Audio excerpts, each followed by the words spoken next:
उत्तरा कहती है कि मेरे घर में उसकी बच्ची का कोई नाम नहीं लेगा। और इधर आप देखेंगे कि लीला है बहुत खुश और लीला के साथ में जो औरतें थी वह भी खुश है। वह कहती है कि दीदी आपकी वजह से आज हमने बहुत नेक काम किया है। और लीला उस बच्ची को देख के बहुत खुश होती है। इधर उत्तरा अपने पति अंशुमन को आंखों पर पट्टी बांध के हाथ में रस्सी बांध के और हाथ पर घंटी लटका के ले जाती है। दादी कहती है कि यह क्या है, यह क्या तरीका है। तो उत्तरा कहती है कि यहाँ पर तो उत्तरा का भी उस तरह फेल हो गया और इन्होंने जब मुझे धोखा दिया है अपनी इन्हीं आँखों से कुछ चुड़ैल को देखा था तो अब मैंने इनकी आंखों पर पट्टी बांध दी है ताकि यह किसी भी चुड़ैल को ना देख सके। और यह इन्हीं हाथों से मैसेज करते थे ना, खिट पीट। अब मैंने यहाँ हाथ भी बांध दिया। अब यहाँ देखते हैं किसको मैसेज करेंगे। इतने में प्रेम होता है थोड़ा पर उसको दादी कहती है बेटा खाना खा लो। प्रेम कहता है कि नहीं दादी मुझे अभी भूख नहीं है। तो वह बाहर की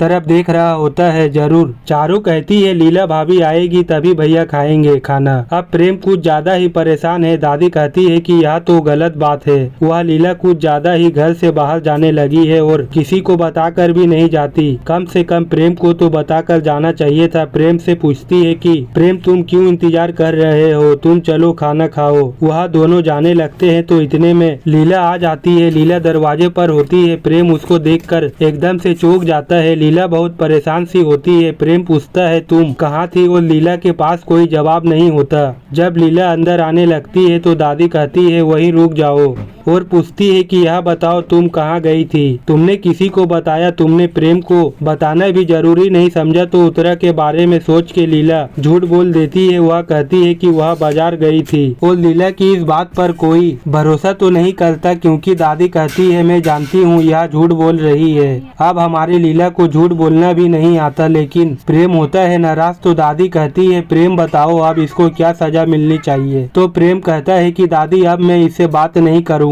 मैं जा रहा हूँ अपने कमरे में। और लीला कहती है कि नहीं प्रेम तुम मुझसे नाराज मत होना, अगर तुम मुझसे नाराज होंगे तो फिर मैं क्या करूँगी। लेकिन प्रेम अपने कमरे में चला जाता है। लीला कहती है कि मैं यही दरवाजे पर बैठी रहूंगी, मैं यहीं पर तुम्हारा इंतजार करूंगी। तो प्रेम कहता है देखा दादी अब यहाँ क्या कर रही है, अब यह बहाने बना रही है, मुझे नहीं बात करनी इससे। और फिर वह चला जाता है। अब लीला उत्तरा की तरफ देखती है। उत्तरा अंशुमन का हाथ बांधकर अपने कमरे में ले जा रही होती है। इधर ऐश्वर्या हॉस्पिटल में बहुत परेशान होती है। नर्स ऐश्वर्या को बता रही होती है कि उसको अपनी बच्ची का कैसे ख्याल रखना है, किस तरह से नहलाना है और 3 महीने तक फिट करना है। तो ऐश्वर्या बच्ची की तरफ देखती है। इतने में उसको प्रेम दिखाई देता है। प्रेम आकर के कहता है कि देखा तुमने क्या किया, तुमने मुझे पाने के लिए कितना सब झूठ बोला, कितने लोगों को धोखा दिया और अब तुम्हारा देखा क्या हाल हुआ है। तुम इसी लायक हो और मैं तुम्हें